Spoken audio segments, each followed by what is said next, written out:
Hello, guys, and welcome to Zim Train Daily. So, there's been a lot of talk about their relationship here, Passion Java and Lily Java. So, they've actually came to social media to announce their separation, to announce their divorce. So, lately, Passion Java pai kama interview, Passion Java IT.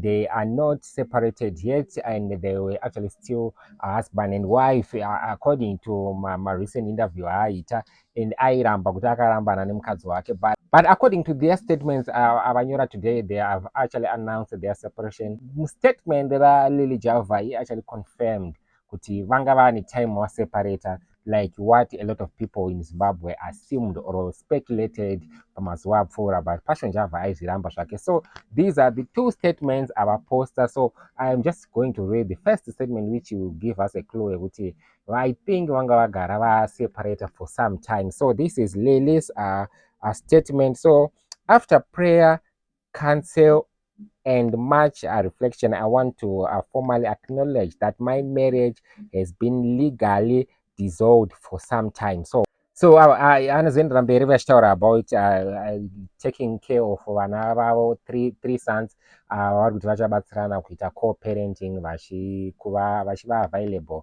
vese vari two kuti vachengetedze vana vavo. So the reason yekuti why they separated now haisati yava official. So in a recent interview yaita Passion Java naZigo, which I assume is very recent because right now vari kuDubai, and this interview yakati yakachitwa Dubai.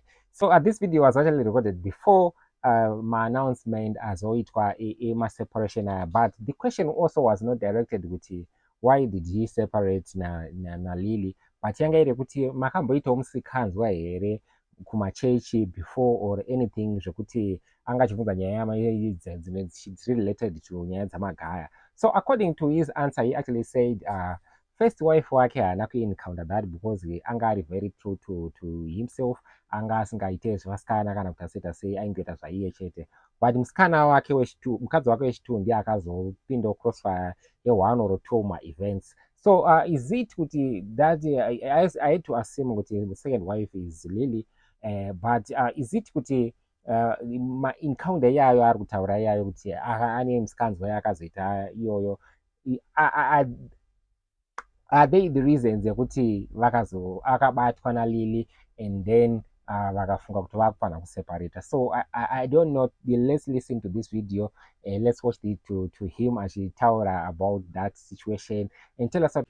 Munhu akasvika seni ane zita rinenge rangu iri ane tumari sange twatinatwotu kuti azonzi anonotsvaka vasikana vemurodhi vaya hazvimake sense. Vamwe vacho vanenge vachinzi vasemurodhi vanenge vachinzi vekuchechi. Hazvitomake sense. Yeah, of course kuchechi kune vasikana vakanaka, won't lie, but kwena unotanga kunozvimanikidzira pakamwana kekuchechi unenge usitorina common sense, unenge usitorina pfungwa chaidzo, unenge usitori human. It's impossible. Alright, saka pamwe vanenge vakashandisa rero kuzvimanikidzira ndo rinenge riri wrong, asi munoona nge makambotywabudawo. Aiwa, ini nangu handirambe zvangu, ndakamboti kuZimbabwe 1 or 2 mazuva ndakamborasika. Unoziva pakunamata hauzongoramba wakangosimba. Ndakatanga kunazotsvaka Mwari 1999. Ndakatanga kuparidza my first sermon 2001, kuprofita maSaints of God kuchikoro everywhere. People know my history. Andambobva ndakaita musikana kusvika my first wife. Andambobva ndakabata kana chipfuwa chemukadzi kana kudii kana kutsvoda. Mukadzi wangu wekutanga was my first and everything. Okay.